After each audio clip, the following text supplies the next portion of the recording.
Il est 20h30, j'ouvre la séance, bonsoir à tous. J'ai besoin d'un secrétaire, monsieur le jeune secrétaire. Au niveau des pouvoirs, monsieur Berthomé a donné pouvoir à madame Baudillon et monsieur Etabar a donné pouvoir à madame Cyr, donc 2 pouvoirs. Je vais faire tourner le registre des délibérations. Alors, concernant les comptes rendus des décisions prises par le maire, qu'est-ce que nous avons? Alors, il y a une reconduction d'un contrat de location du prêt de M. et Mme Dupuis pour une durée de 3 ans, soit du 1er juillet 2018 au 30 juin 2021, pour un loyer annuel de 1 000 € révisé à un indice national du fermage. On a accepté un don de M. et Mme Villange qui ont vous fait un piano à queue qui se trouve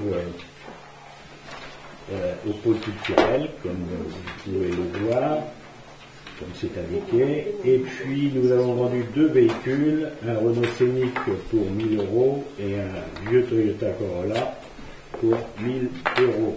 Vous avez également la liste des ventes pour lesquelles la commune n'a pas préempté. Donc vous pouvez constater il y en a un certain nombre. Oui.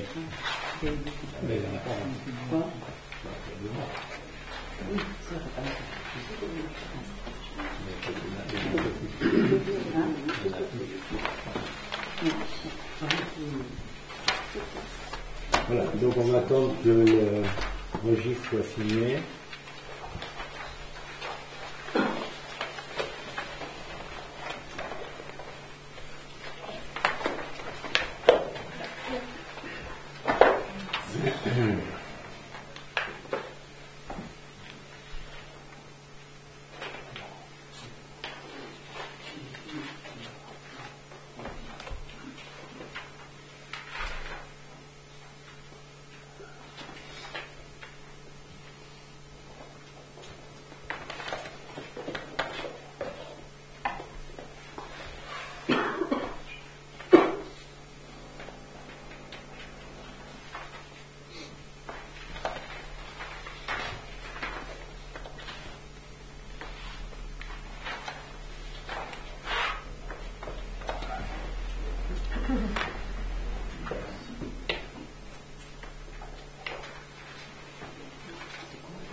Donc le précédent conseil est approuvé. On passe au point numéro 2.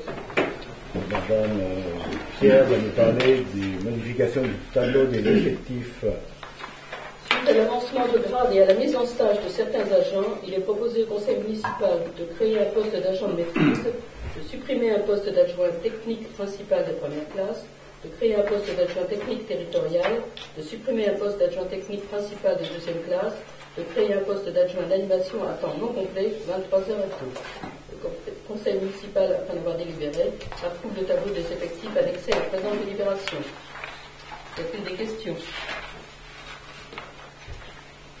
Le poste d'adjoint, c'est pour à l'animation. À l'animation, c'est pour la carte du déjeuner et la cantine. Tout ce qui est périscolaire, oui, périscolaire, y compris la LSH. C'est une animation, ça. Oui, parce qu'elle fait la LSH aussi, donc elle fait partie de l'animation. Oui, dans le cadre d'un peu d'été, maintenant, le personnel qu'on recrute est souvent un personnel d'animation. Au niveau des écoles.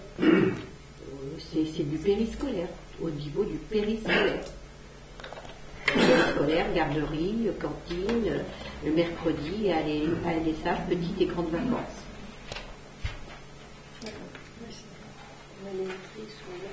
Oui, ou un BAFA, un CAP petite enfance. Y a-t-il des votes contre? Les abstentions? Merci. Donc on passe au point 3, finance, monsieur Platin. BM, numéro 2. Il s'agit de la décision indicative numéro 2 du budget du ménage de Bâton. Donc en dépenses de fonctionnement, on va annoncer 220 pour l'instant, les charges diverses de gestion courante, 152 €. C'est un complément de dépenses pour pouvoir payer les deux remboursements qui avaient été votés lors du dernier conseil. Les 848 €, c'est la valeur résiduelle pour les amortissements des matériels cédés. Et la recette de fonctionnement, c'est le produit de la vente d'un quad. En dépenses d'investissement, donc pour équilibrer ces dépenses ces recettes, nous avons affecté les 200 € sur le personnel d'enregistrement, puisque c'est là, vous dites, faire attention, hein, c'est un mois. En ce qui concerne les dépenses d'investissement, on a en agencement et aménagement, matériel outillage, c'est le solde du quad qui a été vendu, et la recette d'investissement, c'est le rétablissement des amortissements. Donc le total de ces dépenses est la recette de 848 €. Est-ce que vous avez des questions? Quelqu'un souhaite voter contre? S'abstenir. Je vous remercie.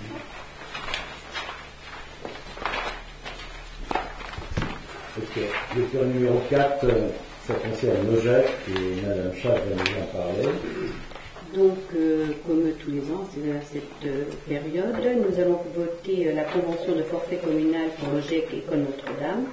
Dans le cadre du contrat d'association passé entre l'État et l'OGEC, l'École Notre-Dame, la commune participe financièrement aux dépenses de fonctionnement des classes sous contrat d'association.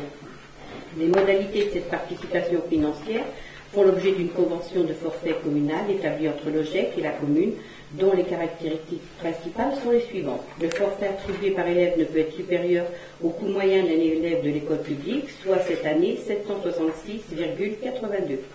Le forfait communal concerne les élèves des classes élémentaires et maternelles scolarisés à l'école Notre-Dame. L'OGEC fournit un budget prévisionnel à la commune pour le 30 octobre. Les crédits relatifs à cette participation financière sont approuvés lors du vote du budget. Le versement s'effectue par tiers en janvier, avril et août. Vu le Code de l'éducation, et notamment l'article L 442-5, vu le décret numéro 60-389 du 22 avril 1960 modifié, vu le contrat d'association numéro 07-07 du 19 juin 2007, sur proposition de la Commission des finances, le Conseil municipal, après en avoir délibéré, approuve la convention de forfait communal à passer avec l'OGEC l'École Notre-Dame pour l'année scolaire 2018-2019 et autorise M. le maire à signer les documents correspondants. Vous avez ci-joint la convention qui n'a pas été modifiée, hormis le fait que nous prenons en compte tous les enfants de l'école Notre-Dame cette année. Y a-t-il des questions? Je ne sais pas, ça veut dire même si hors commune. Même si hors commune. Alors, y a-t-il des votes contre? Des abstentions? Merci. Merci. Le point numéro 5, M. Flotin, acte de séjour. Donc, les articles 2333-26 et suivants du Code général du Code territorial, le décret numéro 2015-970 du 31 juillet 2015 relatif à la taxe de séjour et à la taxe de séjour forfaitaire, les articles L. 5211-21, R. 2233-43 et suivant du Code général des collectivités territoriales, les articles 44 et 45 de la loi 2017-1775 du 28 décembre 2017 de finances rectificatives pour 2017 et suite à l'avis favorable de la Commission des finances, il vous est proposé d'établir le montant de la taxe de séjour de la manière suivante. Donc vous avez un tableau explicite qui vous donne la part de commune, la part départementale et le total. Il n'y a pas de changement de tarif, excepté la troisième ligne, les hôtels, le troisième paragraphe, les hôtels de tourisme 3 étoiles, les résidences de tourisme 3 étoiles et les meublés de tourisme 3 étoiles. La part communale était à 1,23, elle passe à 1,50. La part départementale était à 0,12, elle passe à 0,15. Le total était à 1,35, il passe à 1,65 €. C'est la seule modification de tarif. En plus, il y a dorénavant une taxe forfaitaire de 2% pour tous les hébergements en attente de placement ou sans placement, à l'exception des hébergements de plein air. Ce sont les seules modifications qui ont été apportées. Moi, je trouve quand même que le pourcentage d'augmentation sur ce point-là est important. Et va à l'encontre. Sur quel point? Pardon? Sur quel point? La seule augmentation qu'il y a eu. Hein. Il y en a deux. Oui, comment ça, il y en a deux? Il y a hôtel de tourisme 3 étoiles, résidence de tourisme 3 étoiles, meuble de tourisme 3 étoiles. Oui. Et tu m'as bien dit, il n'y avait pas d'autre. À part le 2%. Les 2% en attente de classement. Donc, ceux-là, ils n'existaient pas. Voilà. Donc, moi, je pense, et j'avais fait la même remarque l'an passé, à savoir que lorsque les propriétaires d'hôtels ou de résidences de tourisme ou de meublés font des efforts pour grimper, j'allais dire, dans le confort, dans la qualité, etc., on les pénalise. Moi, j'avais déjà dit ça l'an dernier, je le redis cette année, et je trouve que cette augmentation, elle est importante. Et de payer 1,65 par personne par jour sur une location, sur un hôtel, ça commence à être très important. Mais la Donc je trouve, voilà, je dis ce que je pense. Okay, mais la taxe de séjour, elle n'est pas à la charge de l'hôtel. Non, mais le client qui vient, elle est à la charge du client, oui. Oui. C'est transparent. Ça vient s'ajouter au prix fixé par le propriétaire ou le gérant. Et donc c'est quand même quelque chose d'extrêmement important. Moi je trouve, alors quelqu'un qui vient 3 semaines à une famille de 4 adultes, il y a qu'à voir ce que ça donne. Comme petit calcul. Non, il y a que il y a que les adultes qui ont. Pardon? Il n'y a que les adultes. Oui, mais il peut bien y avoir une famille de 4 adultes. C'est pas exclu. Les gens peuvent venir à l'hôtel ou dans un meublé avec des enfants qui ont plus de 18 ans. Parce que c'est bien 18 ans la majorité. Non, il semblerait. Bah oui. Alors donc, moi, je dis ce que je pense. Je trouve ça exagéré et pénalisant pour la commune, pas spécialement pour le propriétaire. C'est pénalisant pour le propriétaire par ricochet. Puisque à ce moment-là, effectivement, les gens vont commencer à regarder, peut-être au lieu de louer 3 semaines, 15 jours ou 2 jours, là, ils vont diminuer leur séjour, c'est tout. Ça s'arrête là. Point. D'autres questions? Oui, j'aurais voulu savoir si vous aviez déjà une idée, M. Flotin, sur la dernière partie, sur les 2% d'hébergement en attente de placement. Est-ce qu'il y a déjà des choses qui existent sur la tranche et qui sont concernées déjà aujourd'hui? ou qu'on peut supposer Je pour ne être peux pour pas ça. vous dire, je comprends votre question, mais je Bah ne oui, peux pas vous dire combien on attend de recettes supplémentaires. Non, c'est pas ça. Est-ce qu'il y a déjà des choses qui sont en attente sûr. là-dessus? Oui, bien sûr. Ah, d'accord. C'est tous les gens qui ne sont pas classés aujourd'hui, qui payaient avant 0,88. L'État a décidé de changer et c'est un pourcentage. Donc, On avait l'obligation de mais délibérer. c'est un pourcentage en fait. Enfin, il fallait être un peu plus complet, je crois. Le pourcentage, c'est entre 1 et 5%. Voilà, c'est ça. Et on a choisi 2% en commission des finances. Donc on proposait 2%, mais ça peut aller jusqu'à 5%. Et il faut savoir qu'on a signé une convention sur le plan national également avec Airbnb.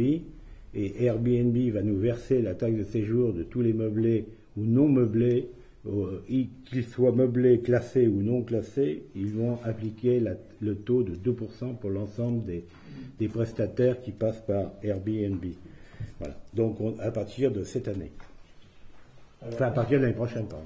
Est-ce que cet accord avec Airbnb sera fixe sur le taux de 2%? C'est un fixe sur le montant des Je nuitées. veux dire, pour l'instant, si j'ai bien compris, vous avez passé un accord avec Airbnb. Oui. Ces gens sont classés, pas classés, peut-être, je ne sais pas. Ça, voilà. Non, Est-ce c'est que pas- Airbnb tient compte ou pas? Non, ils ne tiennent pas compte du classement, c'est ce que À la j'ai dit. limite, ils vont mieux abandonner l'office de tourisme et passer par Airbnb pour payer que 2%. Ben, 2% du loyer journalier. Ça doit être moins cher qu'un 65. 2%, c'est moins cher. Ah bon, je sais pas, je dis ça. Je vérifie, je n'ai pas vérifié, mais non, certainement. Tu as sûrement raison. C'est beaucoup plus cher. À mon avis. Mais voilà. Bon. Alors, quand on est sur Airbnb, j'avais entendu parler que vous aviez mis en place un logiciel de détection de.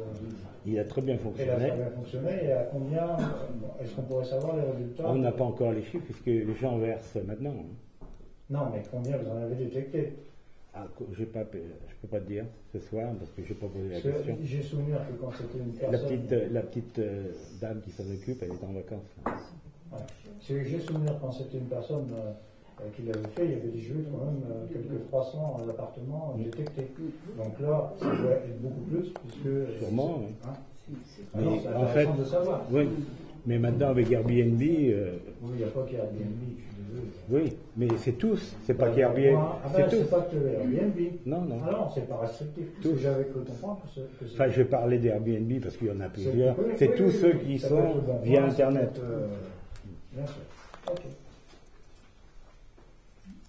D'autres questions? Quelqu'un qui souhaite s'abstenir?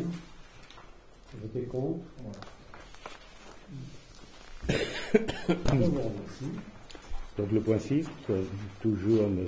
Flatin, sur un point complémentaire. Alors, c'est la subvention de l'association des maires et des présidents de la communauté de zone de Vendée. Par délibération du 27 avril 2018, le Conseil avait attribué une subvention de 150 € à la MPCD dans le cadre de l'opération gravure de vélo, ayant pour objectif de prévenir et de dissuader le vol de vélos. Devant le succès de l'opération, la MPV sollicite une nouvelle subvention de 150 €. Sur proposition de la Commission des finances, il nous est demandé d'accéder à cette demande. Il s'agit en fait d'une deuxième séance de gravage qui a eu lieu sur la piste. Vous avez des questions? Quelqu'un souhaite voter contre? S'abstenir? Je vous remercie. Donc le point 7, toujours M. Flatin, remboursement du caution. Alors, il s'agit du remboursement de la caution pour une réservation à la salle de l'ONIS. Madame Eugénie Braque et Monsieur Blaise Bouki ont réservé la salle de l'ONIS pour leur mariage qui a eu lieu le 23 juin dernier. Lors de l'état des lieux effectué par les services après la manifestation, il a été constaté que la cloison à l'entrée de la salle avait été abîmée, nécessitant un rebouchage, un raccord d'enduit et de peinture. De plus, l'alarme incendie qui a été déclenchée dans la nuit sans raison a dû faire l'objet d'une remise en état. Le chèque de caution de 1 500 € fourni lors de la réservation a donc été encaissé dans l'attente du chiffrage des travaux qui s'élève à 360 € pour la réparation de la cloison et à 100,60 € pour la remise en fonctionnement de l'alarme incendie. Ils vous ont donc demandé d'accepter de rembourser à monsieur et madame Goupy le montant de la différence entre la caution encaissée et les travaux réalisés, soit la somme de 1028,40 €. Quelqu'un souhaite s'abstenir? Votez contre. Je vous remercie. Donc le point 8. Et enfin, il s'agit là de la reprise d'un véhicule. Par délibération du 26 janvier 2018, le Conseil municipal a accordé un certain nombre de délégations au maire en application de l'article L. 2121-15 du Code général des collectivités territoriales, et notamment de décider l'aliénation de gré à gré de biens mobiliers jusqu'à hauteur de 4 600 €. Dans le cadre de l'acquisition de véhicules neufs, il a été proposé aux fournisseurs de reprendre certains véhicules, dont un camion Ben de 3,5 tonnes de marque Iveco Dei, acheté en 2008 pour 34 325 €. Il vous est demandé de donner votre accord pour faire reprendre ce véhicule par la SA Sidan, fournisseur du nouveau véhicule, pour un montant de 5 100 €. Vous avez des questions? Quelqu'un souhaite répondre? S'abstenir? Je vous remercie. Voilà, donc maintenant, nous allons passer à l'urbanisme. M. Gauthier va nous parler de l'acquisition du terrain des consorts Moura. Donc le terrain des consorts Moura, pour vous rappeler, c'est le terrain qui se situe à côté de la mairie sur votre gauche, enfin, pour ceux qui sont de mon côté. Donc monsieur le maire vous rappelle que lors du 24 novembre 2017, vous avez donné votre accord de principe sur le projet d'acquisition de cette propriété des consorts Moura, donc, qui est située 24 rue Anatole France, et donc cadastrée section AK 204, et qui avait deux destinations. Premièrement, l'emplacement réservé numéro 27, donc c'est la partie libre qui est en bas, à côté de la place, une surface de 376 mètres carrés, et l'autre surface, donc, qui est occupée actuellement par des bâtiments anciens, pour une surface de 924 mètres carrés, et cette surface est destinée à réaliser une opération d'aménagement avec Vendée Habitat, s'il y a un accord, bien évidemment. Donc, monsieur le maire vous rappelle également que par la délibération du 7 juin 2018, le conseil municipal a validé la convention opérationnelle de maîtrise foncière avec l'établissement public foncier en vue de réaliser un projet de renouvellement urbain sur l'emprise foncière occupée par les bâtiments pour la superficie de 924 mètres carrés. À ce jour, la commune doit se porter acquéreur de l'emplacement réservé numéro 27 relatif à l'extension, la création d'un équipement public d'une superficie de 370 mètres carrés. La surface est établie par le géomètre. Ce bien se situe en plein cœur du centre-ville et jouxte l'hôtel de ville.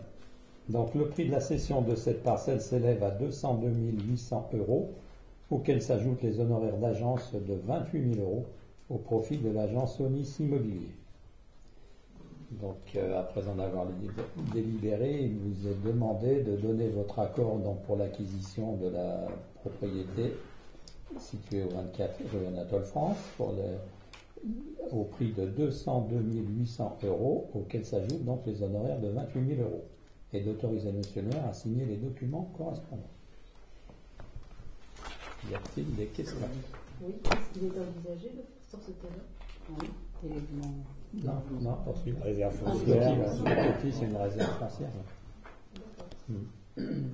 On réserve pour ça, oui, mais faire des bâtiments, faire un parking pour les employés. Pour le moment, on va l'utiliser sûrement comme parking provisoire pour l'accueil des gens qui viennent à la mairie, et éventuellement pour le personnel. Voilà.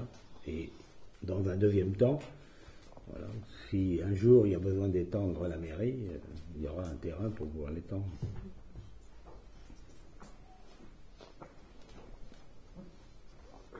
Y a-t-il d'autres questions?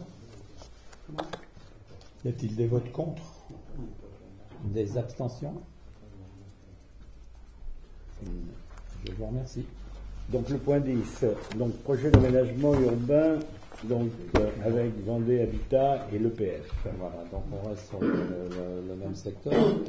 Et c'est toujours la délibération du 7 juin 2018, au cours de laquelle vous avez autorisé M. le maire à signer la convention donc avec l'établissement public foncier pour ce projet d'aménagement urbain. La convention prévoit que la commune doit racheter le bien immobilier acquis par l'EPF au plus tard au terme de la convention, soit dans un délai de 3 ans. La commune mettra ensuite le terrain à disposition de Vendée Habitat par un bail amphithéotique pour la construction de logements. Monsieur le maire donc a pris contact avec Vendée Habitat, le bailleur social de Vendée, afin de mettre en œuvre ce projet de renouvellement urbain en plein cœur de la commune, sur cette parcelle, donc 204, pour environ 924 m². Vendée Habitat a réalisé plusieurs études de faisabilité sur ce foncier. Le programme envisagé consisterait à réaliser environ 6 ou 8 logements, destinés pour le logement des rez-de-chaussée au maintien à domicile des personnes âgées. Dans le cadre de ces études, Vendée Habitat sollicite également l'accord du conseil municipal afin de l'autoriser à intervenir sur le site identifié ci-dessus pour procéder à toutes les études nécessaires. Donc, il vous est demandé ce soir de décider de confier à Vendée Habitat la maîtrise d'ouvrage du programme, d'autoriser l'accès à la parcelle à Vendée Habitat, de s'engager à mettre le terrain à disposition de Vendée Habitat. Donc, une fois que le permis de construire sera purgé de tout recours, sous la forme d'un bail amphithéotique de 55 ans, avec un loyer à l'euro symbolique. Et de donner pouvoir donc à monsieur le maire pour signer tout document se rapportant à ce projet. Y a-t-il des questions? Oui, j'aurais voulu savoir les études, les projets de Vendée Habitat, quel type d'habitat ils proposent, ils envisagent. Parce que si j'ai bien compris la lecture du texte, il y a une partie au rez-de-chaussée qui est destinée à l'opération relogement, ou logement plutôt, de personnes anciennes, mais il y a un étage. Puisqu'on parle de rez-de-chaussée, c'est bien qu'il y a un étage. Donc en haut, ce sont des logements à caractère social. Donc en fait, il n'y aura pas 8 logements, mais il y en aura 16, si j'ai bien compris. Non, il y en a 8 au maximum. 8 ou 9. Ça veut dire qu'il n'y en a que 4 constructions? Non. En fait, il y aura sans doute en rez-de-chaussée, ça fait 6. Il y a eu il y a des plans. Oui, des des esquisses. esquisses. On peut les voir? Oui.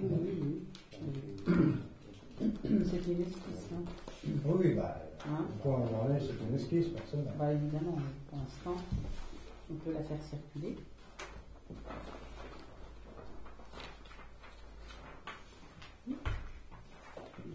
Je fais circuler. Je crois que vous l'aviez déjà vu. Non, il me semble qu'on en avait déjà parlé. Ce qu'il y a, c'est qu'on avait dû demander, si mes souvenirs sont bons, la convention avec l'établissement public foncier, on n'a jamais vu. On ne peut pas l'avoir pour l'instant. On ne peut pas l'avoir pour l'instant puisqu'ils n'ont pas acquis. On a signé la convention, mais est-ce qu'il y a un projet de Non, c'est pas convention? Oui, c'est un projet. Oui, mais le projet, on n'a pas le contenu, on n'a rien. Non, on ne peut pas l'avoir pour l'instant puisque le terrain n'est pas acquis. D'ailleurs, j'ai pas trop aimé vos commentaires. C'est pas bon passage. On peut se passer des désagréables. On veut juger les gens toujours négativement. Pardon? Au départ, on avait parlé de 9. Avec Vendée Habitat. C'est pas la peine de faire des commentaires négatifs sur les gens.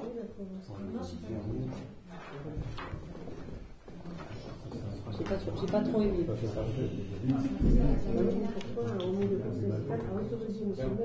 Évidemment, avant d'avoir. On anticipe. Qu'est-ce que c'est? Pardon, Madame Bodignon? C'est toujours? Les délibérations sont toujours un peu bizarres. Ah bon, de votre temps, c'était pas comme ça. Manifestement. Qu'est-ce qui est bizarre? C'est toujours comme ça, de toute façon. Évidemment, on se renseigne, on répond aux questions, et c'est pas la peine après de faire des commentaires négatifs. Non, pas toi, mais les autres. Par contre, ce que je pense par ailleurs, c'est que la rue Anatole-France est une rue particulièrement circulante, passante, et Alors ces gens, en fait, hein, Ouais. le but de l'acquisition de ce terrain en passant par l'EPF, c'est déjà, au départ, c'est pour redynamiser les bourgs. Bon. Et de permettre aux personnes plus âgées de maintien. Évidemment, j'espère. Hein. Bon. Alors après, je souligne. Alors au niveau de la grandeur du terrain, effectivement, on n'est pas dans un secteur où les terrains sont très grands.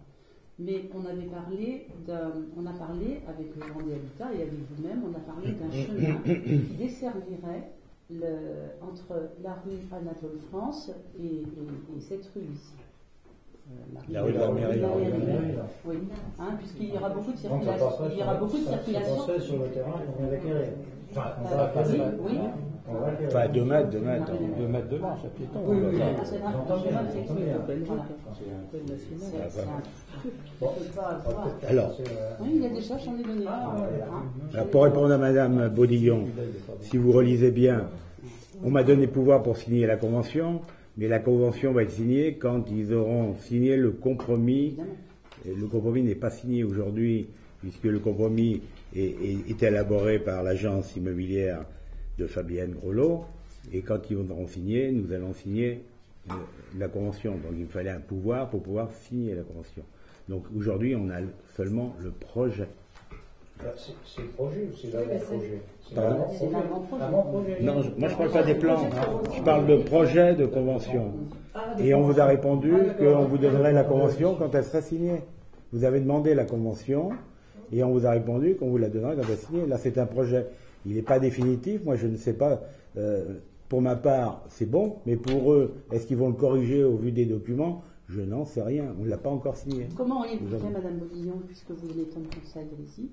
Comment auriez-vous fait, puisque manifestement vous avez émis des réserves, vous avez fait des commentaires négatifs à la suite du conseil du 7 juin?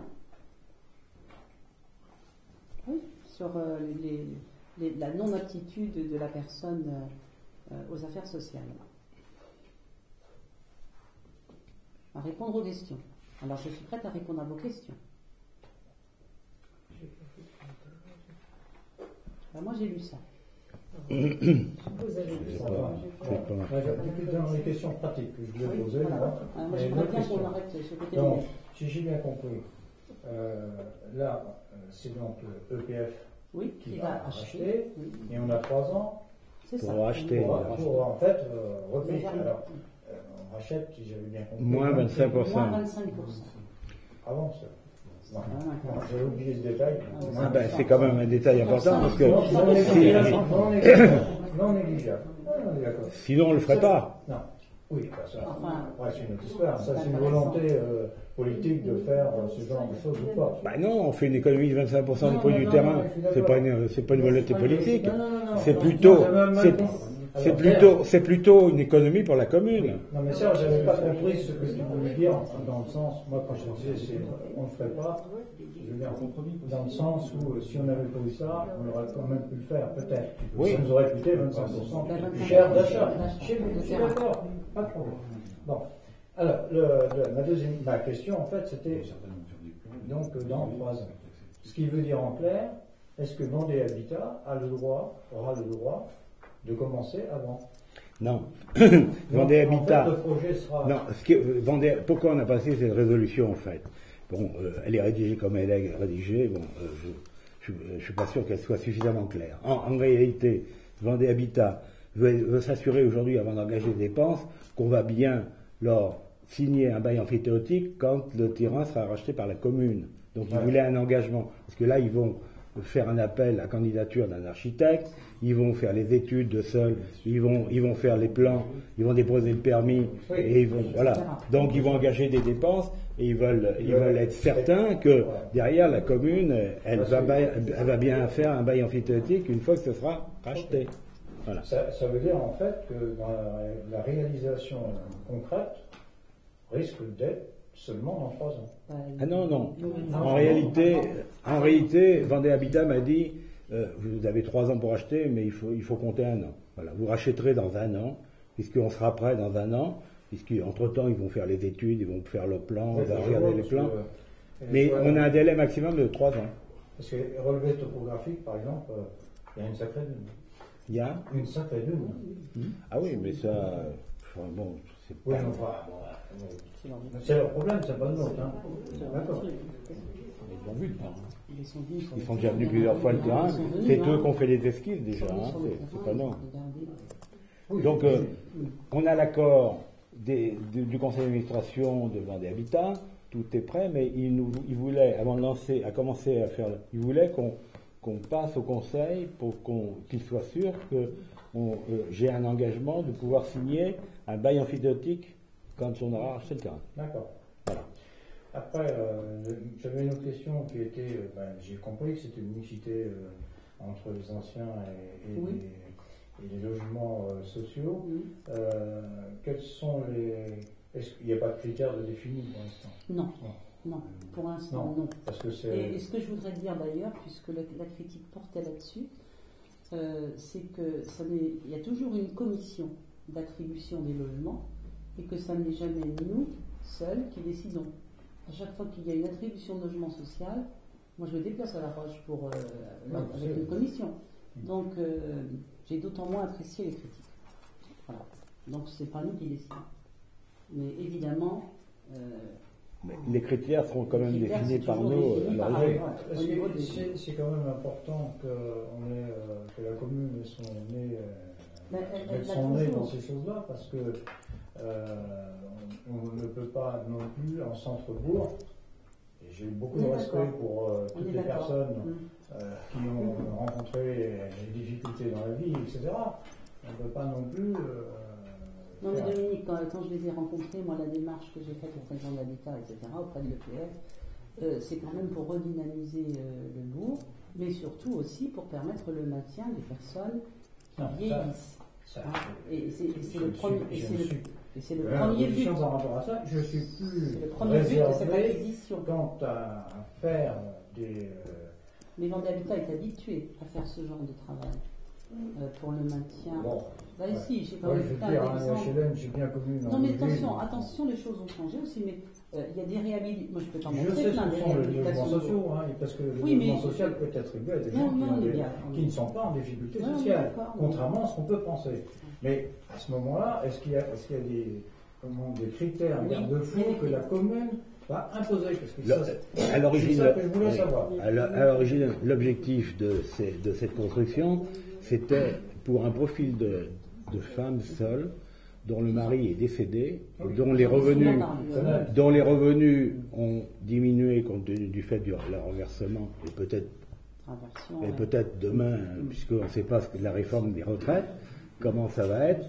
Et ces personnes se trouvent dans des maisons trop grandes et cherchent à plutôt vendre leur maison ou louer quelque chose de plus petit, et c'est ce qu'on va leur offrir en centre-ville.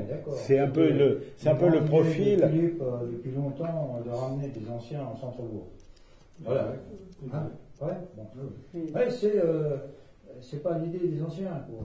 Non, j'ai compris. Alors, je ne veux pas parler non plus de racisme, d'antisocial, de tout ce que vous voulez. Je souligne la difficulté qu'on peut rencontrer sur ce chapitre. Il est certain que quand on va faire cette opération, on va définir le profil des gens qui vont intégrer ce type de maison. Et donc après, c'est Vendée Habitat avec le concours de la commune qui logera les gens. C'est pas nous qui serons les seuls décideurs. Voilà. Parce qu'il faut reconnaître que nous on aura financé le terrain, mais eux vont financer la construction. Donc c'est du paritaire. Voilà.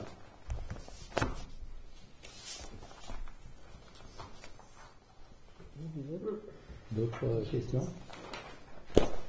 Y a-t-il des votes contre? Des abstentions? Je vous remercie. Alors le point 11, cession de 5 places de parking impasse Francisco Ferrer. Alors, Donc là, il vous est donc rappelé que toujours lors du 7 juin, par la délibération, le conseil municipal a approuvé la procédure de déclassement de l'impasse Francisco Ferrer et des 5 parkings en vue de leur cession. Donc aujourd'hui, il convient donc de mettre en œuvre la procédure de vente de ces 5 places de mais stationnement. rappelle ça, là, les priorités qui avaient été définies. Ouais. Et donc, à ce titre, M. le maire énonce également les critères d'attribution, donc qui sont priorité aux riverains de l'impasse, absence d'emplacement de stationnement dans l'unité foncière, au lieu du critère de priorisation des demandes. M. le maire précise également que les 5 bénéficiaires répondant aux exigences ont été choisis, donc à savoir M. et Mme Verrier, propriétaires au 3, impasse Francisco Ferrer. Ils ont donc une parcelle 1195 avec une superficie de 21 mètres carrés pour un montant de 9 000 €. Madame Cécile Suppiot, propriétaire au 3, impasse Francisco Ferrer, se voit attribuer la parcelle 1196 pour une superficie de 14 mètres carrés et d'un montant de 6 000 €. Monsieur et Madame Gravouille, Marcel et Catherine, propriétaires au 17 impasse Francisco Ferrer, la parcelle 1197 leur est attribuée avec une superficie de 14 mètres carrés et un montant de 6 000 €. Monsieur Poirier Jean-Pierre, propriétaire au 19 impasse Francisco Ferrer, se voit attribuer lui la parcelle 1198, toujours avec une superficie de 14 mètres carrés et évidemment un montant de 6 000 €. Et Monsieur Poulain-Roger, lui propriétaire au 15 impasse Francisco Ferrer, et se voit attribuer la parcelle 1199 avec une superficie de 13 mètres carrés pour un montant de 5 700 €. Donc, vu l'avis des domaines et vu les 5 promesses d'acquisition, le conseil municipal, donc après en avoir délibéré, accepte la cession de ces 5 places de parking situées dans l'impasse Francisco Ferrer et donc autorise Monsieur le maire à signer les documents correspondants. Y a-t-il des questions? Oui, je n'ai pas de questions à proprement parler, je voudrais simplement faire état de notre position par rapport à ces sessions. Non pas par rapport aux sessions elles-mêmes, mais par rapport à la procédure de session. Et donc, vous ne serez pas surpris si tout à l'heure, nous ne prendrons pas part au vote sur cette question, tout simplement parce qu'on ne souhaite pas cautionner une délibération sur laquelle on a quelques réserves. Alors, peut-être qu'on se trompe, mais on a décelé un certain nombre de choses qui nous portent à penser que ces réserves soient justifiées. La première réserve, le premier élément qui nous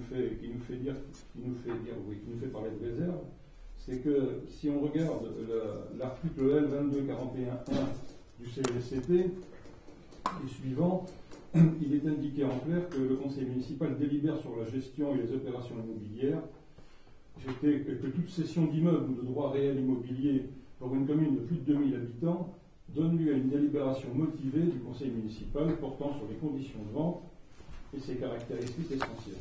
De plus, les conseils délibèrent au vu de l'évaluation des demandes. Alors vous allez me dire, c'est ce qu'on est en train de faire.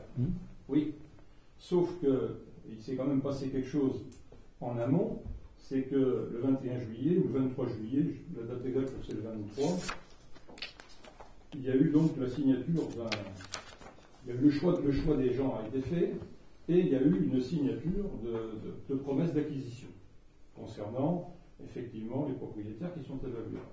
Autre point, attendez, la délibération du 7 juin ne concernait que le déclassement et en aucun cas ne fixait les conditions essentielles telles qu'elles sont définies plus haut.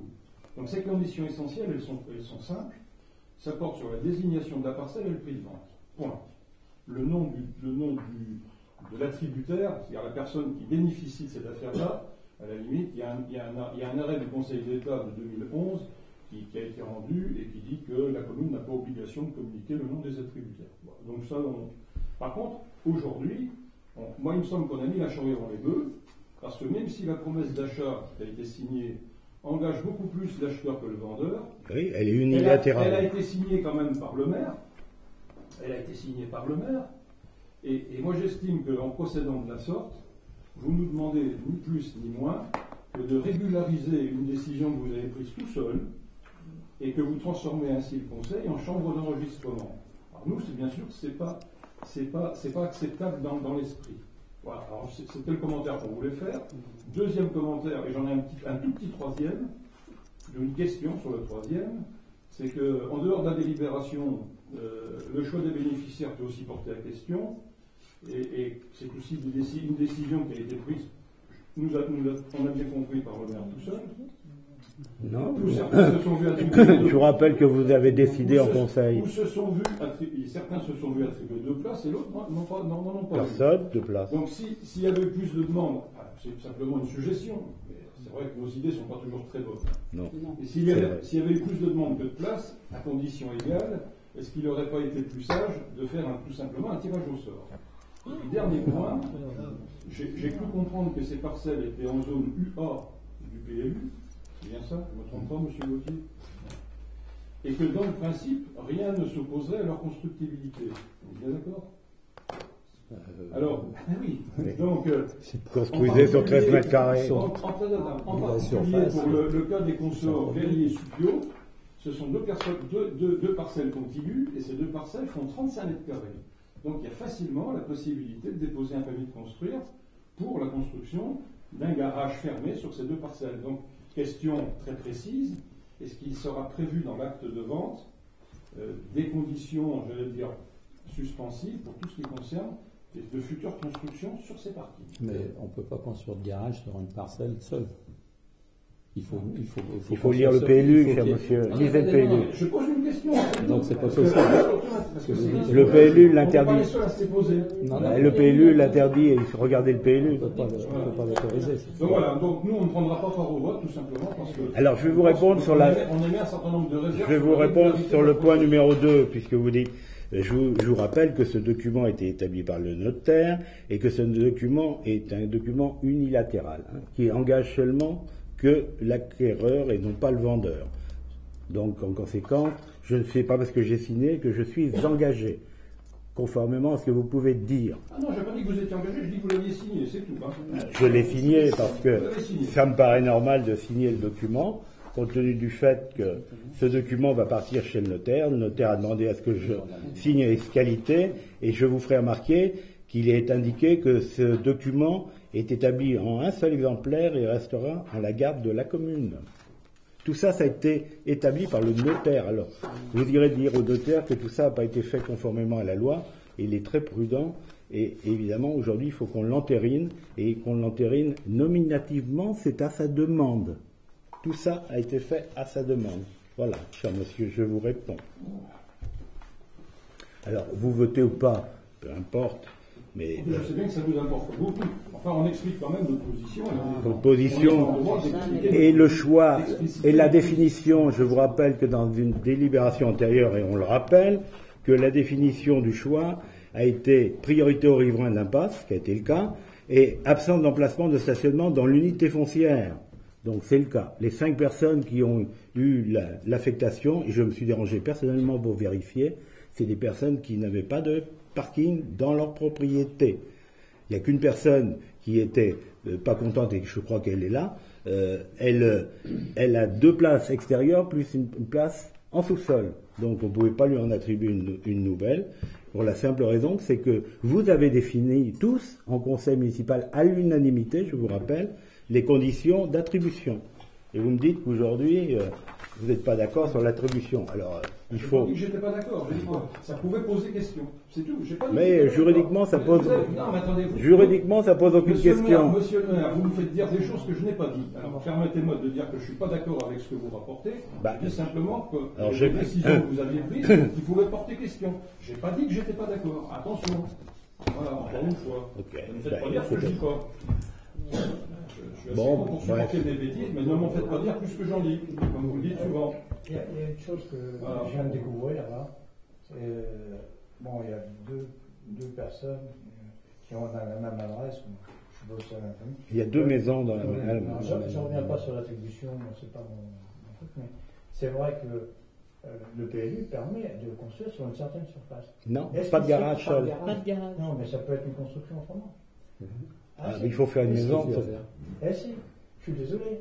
Mais pour j'allais dire, faire en sorte que ça ne puisse pas se produire, Oui, on va le rajouter dans l'acte. Non. On va rajouter. Non, oui, on peut le rajouter. L'observation, j'en prends. Alors, il y a une autre chose, c'est de déplacer les parcelles et pas les mettre contiguës. Parce qu'après, c'est plus constructif. Non, mais c'est pas un problème de c'est pas un problème de constructibilité. C'est un garage. Oui, ils peuvent. Mais on va le préciser dans l'acte notarié. J'allais dire, c'est pas le même prix d'acheter un stationnement que d'acheter un terrain à bâtir. J'ai pris note de l'observation dans l'acte notarié. On va préciser que ces terrains ne sont à destination unique que de parking. Voilà. Et ouvert. Ouvert. Ok. Donc, y a-t-il d'autres questions? Des votes contre? Des abstentions? Non, on ne prend pas parole. Je vous remercie. Donc le point 12, concernant donc c'est la CLEG, donc on a plusieurs CLEG à approuver. Donc donc la première CLEG, ça concerne la GEMAPI. Donc la GEMAPI, bon, je ne vais pas vous lire tout le texte puisque vous l'avez reçu. Donc ce que je vais vous lire, c'est au travers des conclusions du rapport de la commission, il a été décidé que les membres de la CLEG proposent de ne pas appliquer la méthode d'évaluation de droit commun et de ne pas modifier le montant des attributions de compensation des communes concernées par un transfert de charges relatif à la compétence GEMAPI. C'est-à-dire que c'est transféré sans incidence de charges ni produits. On a transféré la compétence pour la tranche puisque nous, on n'avait pas commencé les travaux, donc, mais pour les communes comme La Faute ou l'Aiguillon, où ils ont déjà engagé des dépenses et un certain nombre, donc on ne leur a pas décompté les coûts de gestion, etc. Donc tout a été transféré sans incidence financière. Voilà, je résume. Ça veut dire que la Faute qui a commencé ses travaux, la commune ne l'a pas fait. Elle les a transférés. Elle les a transférés. Le coût des travaux a été transféré sur le GEMAPI. Donc, le coût des travaux n'a pas été transféré, c'est-à-dire ils ont récupéré la réalisation qui a été faite et ils ont pris en charge les emprunts correspondants. Oui, ils ont pris les emprunts. C'est-à-dire, en fait, par exemple, si je prends la Faute, ils ont donc perdu un peu d'argent en gros. Entre le moment où ils ont fait les travaux, par rapport à nous, c'est sûr. Le remboursement d'emprunt, c'est sûr, ils n'ont pas de compensation financière. Alors, moi je voulais poser la question par rapport au GEMAPI. Donc, vous avez reçu vos feuilles foncières d'ailleurs. Là, encore. Si, sur Internet. C'est sur Internet. Vous avez dû recevoir un message vous disant qu'elles sont sur Internet. Vous constaterez que la base municipale a baissé de 1%, donc les impôts n'ont pas augmenté, mais par contre vous avez un nouvel impôt qui s'appelle GEMAPI. C'est évident, il faut bien que quelqu'un paye.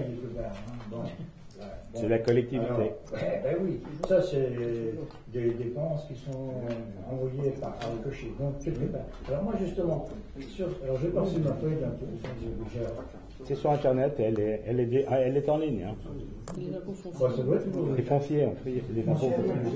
Ça doit être sur Internet. Alors moi ce que je voulais savoir. Ça fait 8 jours, à peu près 8 jours. C'était de savoir comment était déterminée cette participation financière, oui. Parce que effectivement, toutes les communes ne sont pas concernées de la même façon dans l'intercommunalité. Quel était le rapport, j'allais dire, entre les communes les plus communes à nôtres, puisque quand même dans le cadre du GEMAPI, on va avoir l'entretien de la digue béton qu'on reporte depuis des années et des années, et puis la création peut-être des digues de protection de la porte des îles. C'est bien ça. Oui, la belle arme. Plus d'autres protections qui sont plus générales par rapport au lait. Enfin, le lait, les rivières, les fleuves. Tout ce qui est, voilà. Donc ça représente des sommes considérables si mes souvenirs sont bons. Et donc Je sais bien qu'il va y avoir des subventions. Enfin, bon, en principe, il y en avait qui étaient prévues pour ça. Sauf que la répartition du GMAPU risque d'être douloureuse. Alors, oui, je réponds. Donc, le montant est fixé par la communauté de communes. Donc, c'est une enveloppe qui a été fixée à 1 million en fonction des besoins des travaux qui sont programmés en 2019. Et de l'autre côté, il faut des recettes. Donc, il y a des subventions et des compléments. C'est une imposition qui s'élève à 1 432 000 euros et qui est financée sur la taxe foncière que les services de l'État, les services fiscaux ont déterminé un pourcentage par rapport aux bases fiscales. Donc tout le monde paye un pourcentage par rapport à ses bases fiscales de sa maison, quelle que soit la personne qui est concernée ou pas. Oui, c'est toutes les deux communautés de communes, puisque les communautés de communes ont transféré un syndicat, qui est le syndicat du lait, qui est en charge de la GEMAPI et qui gère les deux communautés de communes qui sont le sud de Vendée littorale et le grand enfin Talmont et Moutier qui s'appelle le Grand Littoral, je ne sais plus comment. Vendée Grand Littoral, voilà. Donc ils ont fait une enveloppe globale et chacun, moi j'ai vu, pour moi, ça représente 80 euros. C'est toujours ça de plus. Oui, c'est toujours ça de plus. Mais bon, après, ça dépend des bases. Nous, communes, ça aurait été plus gros. Ça aurait été autre chose. Nous, on aurait dû payer plus de 2 millions. Hein. Je sais bien, je suis au courant. Donc, pour nous, c'est une belle opération. Oui. On a économisé plus de 2 millions d'euros. Oui. Ceci dit, le taux légal, il y a un plafond. Enfin, je veux dire, oui. C'est pas, j'ai regardé. Oui, il y a un plafond par habitant. C'est un plafond par habitant. Alors, je ne me rappelle plus le plafond, mais on ne peut pas dépasser. C'est, je crois de mémoire, si je raconte la bêtise, ça doit être 40 euros par personne. C'est 40 euros par personne, maximum. Oui. Ouais. Mais on ne sait pas, une personne, c'est quoi? C'est une résidence ou quand il y en a 3 dans une résidence, c'est 3 personnes? Non, voilà. En fait, ils font le compte des habitants totaux. INSEE. En fait, sur la communauté de communes, nous avons 52 000 ou 56 000 habitants, et de l'autre côté, ils en ont 40 ou 37 000 ou 38, je ne sais plus très bien. Donc, voilà. C'est sur l'ensemble des représentants INSEE, des nombres d'habitants INSEE. Donc, on n'est même pas 1%. Hein. Et 1,4 million, ça ne représente pas 1%. D'accord. C'était pour avoir quelques éclaircissements sur ça, parce que ça me semblait quand même important. Et alors, est-ce que, maintenant qu'ils vont avoir les financements, est-ce qu'il y a un plan de mise en route des travaux? Oui. Alors, cette année, ils terminent ce qu'ils ont commencé sur la Faute-sur-Mer. Et normalement, à partir de l'année prochaine, une fois que l'étude complémentaire est terminée, ils attaquent en priorité, c'est à la demande express du préfet, toutes les protections du côté de la Belle-Henriette sur la plage sur mer. Oui, parce que, par exemple, l'entretien de la liquidation, il y avait des feux verts depuis longtemps. Oui, mais on a eu raison de ne pas le faire. Financièrement parlant, oui. Si on avait eu un pépin, ça aurait été autre chose. Oui, enfin, c'était de l'entretien d'espaces verts, de trucs. Et encore. Mais de toute façon, on ne peut pas le faire parce qu'on a un problème de propriétaire. Ah ben ça je connais, hein. Bon, je connais. Il y a un autre petit problème qui n'est pas réglé encore. Qui n'est pas réglé, non, parce que le propriétaire, je le connais. Non. Mais il y avait un autre petit problème quand même important qui était au bout entre le camping des Prises et le début de la ligne. Et ça, c'est pas un des moindres en importance. Un des moindres. Mais ils vont s'en charger. Ben voilà. Et donc ça, c'est dans un deuxième temps. Oui. Le calendrier exact n'est pas défini encore, parce qu'ils sont en train d'élaborer la deuxième étude complémentaire que l'État a demandé pour pouvoir démontrer qu'on ne peut pas faire autrement que de construire la protection sur le domaine maritime. Ah, c'est un serpent de mer. Certes, mais c'est comme ça. Voilà. Alors, y a plus d'autres questions? Y a-t-il des votes? Si, j'en avais une autre. J'en avais une autre, elle est toute bête, hein. J'ai regardé les présents et j'ai vu que bon, t'étais excusé. Il n'y a personne pour te remplacer Non, dans ces commissions-là, non. Non, mais moi, c'était pas gênant parce que je savais, j'étais à toutes les commissions, je savais que c'était l'option 3 qui allait être reprise. Simplement s'il n'y avait pas quelqu'un qui pouvait. Non, mais j'ai assisté aux autres commissions. Oui, non, mais j'ai assisté à toutes les autres commissions qui ont déterminé le choix, mais pas à la dernière qui a arrêté le. Ça a terminé. Parce que de toute façon, c'était décidé déjà. Donc, y a-t-il des votes contre, des abstentions? Point suivant, c'est toujours la CLEG. C'est une autre CLEG qui est déterminée puisque le choix en 2018 a été de... Voilà, parmi, et c'est pas terminé, parmi les compétences, il y a certaines compétences qui ont été conservées, d'autres qui ont été renvoyées aux communes, et certaines qui ont été prises en charge qui n'existaient pas préalablement. Et donc, je suis en train de chercher mon tableau. Voilà. Donc, en fait, pour la Tranche-sur-Mer, ils nous ont rendu, à toutes les communes, ils ont rendu le balayage. Donc, la Comcom ne se charge plus du balayage. Je vous rappelle que nous, on avait transféré le balayage à la Comcom, mais on leur sous-traitait. C'est-à-dire que pour nous, c'était neutre. Ils nous avaient pris 142 000, ils nous faisaient payer 142 000, mais enfin, ils ne nous font pas payer. Ils déduisent de la subvention globale qui est versée, ce qu'on appelle la subvention de compensation qui est versée annuellement, enfin tous les mois, et on leur refacturait le coût du balayage pour le même montant. Donc pour nous, c'était neutre. Donc ils nous rétrocèdent 142 597, qui était le coût du balayage qui avait été valorisé au moment où on est rentré en 2013 dans la communauté de communes des Pyrénées de la Mer, au travers de la CLEG. Ils nous rétrocèdent, puisqu'ils ont décidé de ne plus s'occuper du transport scolaire. Donc le coût est de 13 651, voilà, qui nous rétrocèdent, c'est-à-dire qu'ils ont repris le total de ce qu'ils avaient en dépenses et ils l'ont ventilé en fonction du nombre d'élèves qui utilisent les cars scolaires. Voilà. Et donc nous, on en a 30%, 31 exactement, et donc ils nous reversent 13 000 euros. Par contre, c'est eux qui, maintenant, là, c'est la Comcom qui est en charge du CLIC, donc il y a une charge nouvelle de 2300 euros qui était affectée à la commune de la Tranche-sur-Mer, calcul qui a été fait au prorata temporis du nombre d'habitants dans chacune des communes.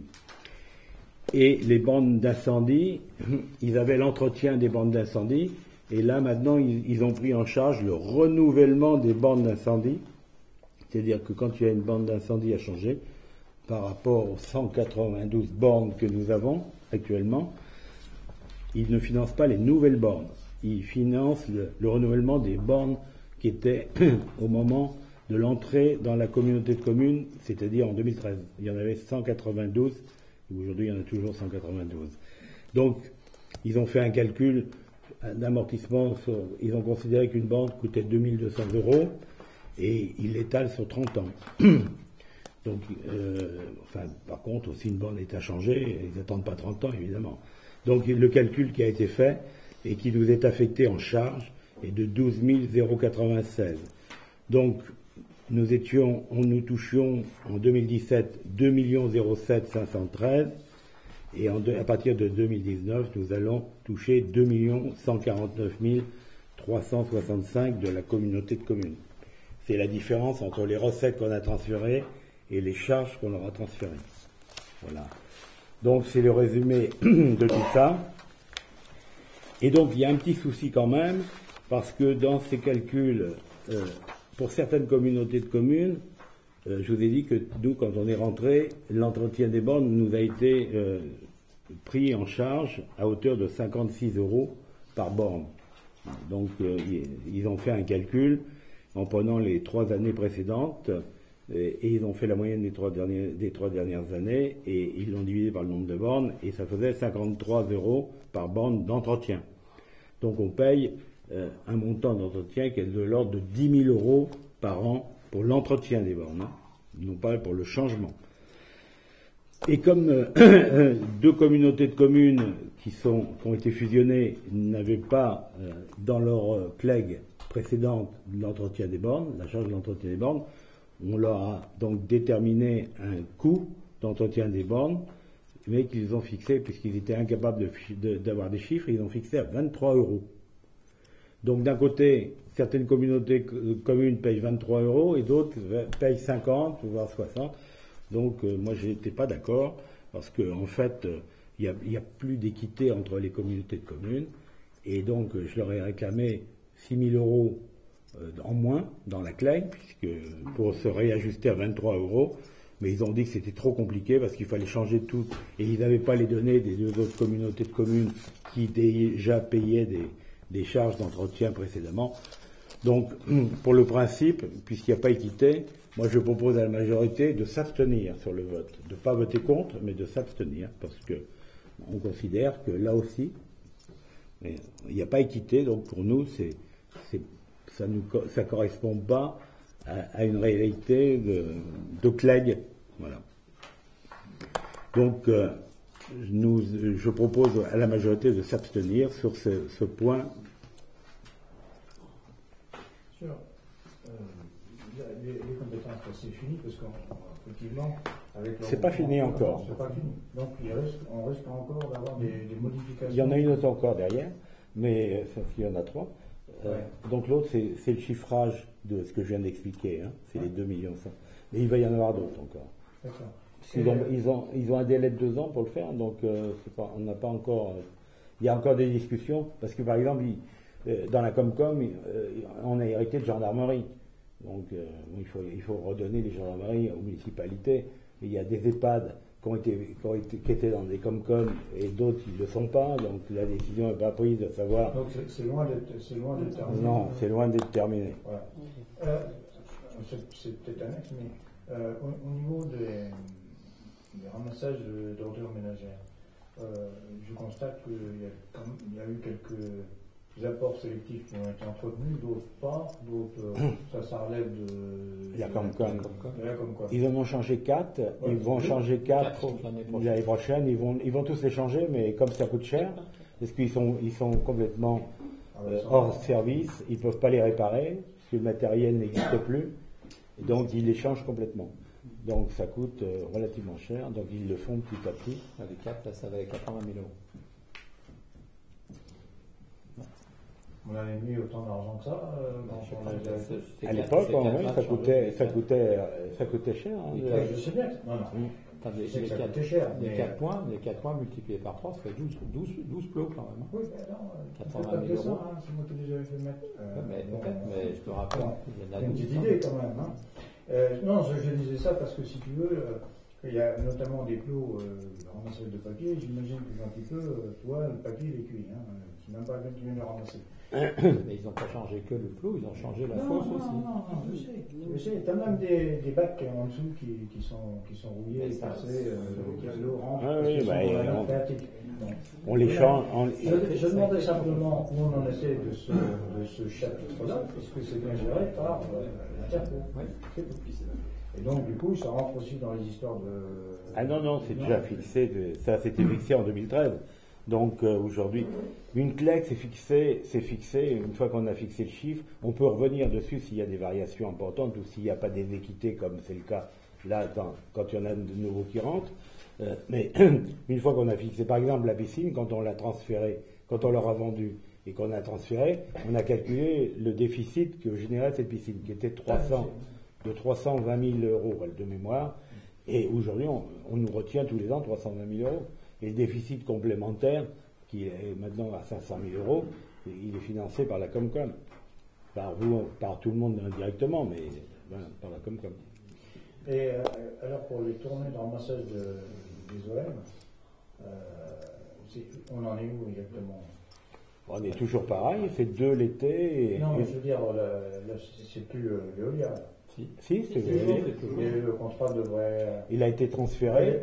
Oui, mais il doit arriver. Il va arriver à échéance, donc voilà. ils vont. C'est ce que je voulais savoir. Quand il va être à échéance, je crois que c'est l'année prochaine, normalement, si je ne me trompe pas, il va être renégocié par eux. Donc ça va être. Alors, Veolia, il n'y aura pas d'appel d'offres. Ils vont faire un appel d'offres, c'est peut-être plus Veolia, ça sera peut-être un autre, je ne sais pas. C'est la Comcom qui veut lancer un appel d'offres. Oui, mais la Comcom s'était pas chargée. Alors il y a eu dissolution d'un syndicat. Oui, mais nous, ça a toujours été indépendant. Ah ben, je sais. On commandait à sous-traiter et c'est tout. Ça n'a pas été géré en régie. Jamais. Jamais. Donc, et là aujourd'hui, pour la tranche-sur-mer, ça reste extérieur. Ça reste. Il n'est pas prévu de le mettre en régie. Ce que je voulais dire, c'est que la Comcom actuellement. Elle a dissous son syndicat. Il y avait un syndicat. C'est ce que j'étais en train de te dire. Donc elle le gère en direct. Elle gère en direct. Donc il y a de fortes chances qu'elle gère en direct notre commune. C'est pas programmé parce que ça implique d'avoir des camions l'hiver. C'est pas programmé dans un an encore. Oui, mais enfin, il faut qu'ils investissent. Déjà, il faut qu'ils investissent dans du personnel supplémentaire. 2, il faut qu'ils investissent dans des camions qui vont rester au garage l'hiver, parce que l'été, il y a 6 camions qui tournent et l'hiver, il y en a 2. Donc, je ne sais pas quand ils vont faire les calculs, ça m'étonnerait qu'ils... Et quand ils voient le calcul par habitant à la Tranche-sur-Mer, ça leur coûte moins cher qu'en régie sur la Comcom. Donc, et il est bien évident qu'on interviendra pour dire que nous, on n'est pas d'accord que ce soit régie, si toutefois ça n'a jamais été envisagé pour le moment. Maintenant, il reste un an. Parce qu'on avait renouvelé le contrat juste avant d'entrer dans la Comcom. Oui. Donc, si mes souvenirs sont bons. Donc, effectivement, ça continuait jusqu'à maintenant. Je pense l'année prochaine. Donc, la question va se poser l'année prochaine. Mais, bon, par ailleurs, il y avait 2 contrats, parce que c'était la Covid qui ramassait les... Oui, c'est toujours le cas. Toujours pareil. Toujours la Covid qui ramasse la pendante. Oui. D'accord, et Veolia pour le reste. Oui. Et c'est vrai que c'est très compliqué de passer... Pour avoir suivi ce dossier, c'est très compliqué de passer... de l'hiver à l'été. Oui. Donc, à mon avis, ils le feront pas. Parce que il faut. Qu'est-ce qui vient où on en est avec la déchetterie? Ils sont en train de faire des travaux d'entretien, de modernisation et de.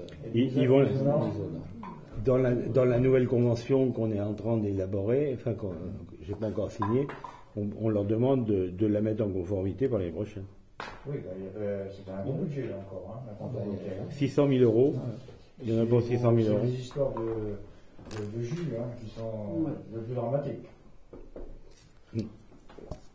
Donc le SMEOM n'existe plus alors? Non. D'accord, c'est complètement... Il a été dissous. Il a été dissous, d'accord. Donc le point numéro, c'est le... On parle de la communauté commune. Parce qu'il y a des fois, moi, je souhaiterais savoir par rapport à la zone artisanale. Parce qu'actuellement, quand on rentre dans la zone, là, les aiguilles de pain, il y en a partout en ce moment. C'est à leur charge, c'est eux qui doivent. C'est à leur charge, d'accord. Ils sont en charge de toute la voirie. De la rue et des trottoirs, mais à partir du feu, toute la zone. Toute la zone. Que ce soit propriété toute la zone. privée. Tout ce qui est considéré comme la zone. Ouais. C'est-à-dire dès l'entrée jusqu'à toutes les rues où il y a des maisons individuelles. On a quand même des propriétés privées et des propriétés... oui, mais c'est le paradoxe de la tranche, mais voilà, c'est considéré comme une zone artisanale, donc elle est classée comme zone artisanale pour la totalité. C'est vrai que là, en ce moment, avec les derniers vents, c'est affreux. Toutes les aiguilles de pain, même sur les trottoirs, c'est risqué de se casser la figure. Ça glisse, c'est impressionnant. On va leur signaler, mais... Il faudrait peut-être leur dire, leur signaler. On va essayer de frapper à l'abri de porte. Non, mais après, bon, ben voilà, ils ne sont pas sur le terrain non plus pour voir tout ce qui se passe, donc de temps en temps, on peut peut-être... Ah, ils tournent, normalement, ils doivent tourner. Vous devez bien les voir, c'est au moins une fois par semaine qu'ils passent dans la rue. Oui, au moins, on peut les appeler éventuellement. Moi, ça ne me gêne pas de les appeler. Mais ils viennent... Ils sont élus comme nous. Oui, tout à fait. Moi, ça ne me gêne pas de les appeler, leur demander. C'est pas un souci. Il faut appeler, il y a un responsable. Vraiment savoir qui doit faire qui fait quoi, voilà, dans l'histoire. Et là, c'est bien à eux de faire le travail. C'est eux qui doivent. On paye des charges. Dans la CLEG de 2013, on a payé des charges. très bien les sentiments. Voilà. Donc, il n'y a plus d'autres questions sur le point 13. Donc, y a-t-il des votes contre, des pour, mais que des abstentions? Ok. Et donc, le point 14, qui est en fait les chiffres que je vous ai indiqués tout à l'heure, parce que vous les avez en finalité, je vous rappelle. Donc, le conseil municipal, après en avoir délibéré, donc là, c'est suite à ce qui a été décidé précédemment, c'est les chiffres, il y a un tableau qui donne tous les chiffres, et donc que je vous ai résumé tout à l'heure, ce qui donne l'attribution de compensation pour 2018, qui est 2 034 226, parce que en 2018, les 3 premiers trimestres, et ils transfèrent qu'au 1er octobre le balayage. Donc les 3 premiers trimestres, ils nous les ont comptés en charge et on leur a facturé. Et le 4e trimestre, ils nous le remboursent. Donc c'est un prorata sur l'année des 142 000 que je vous ai indiqué tout à l'heure.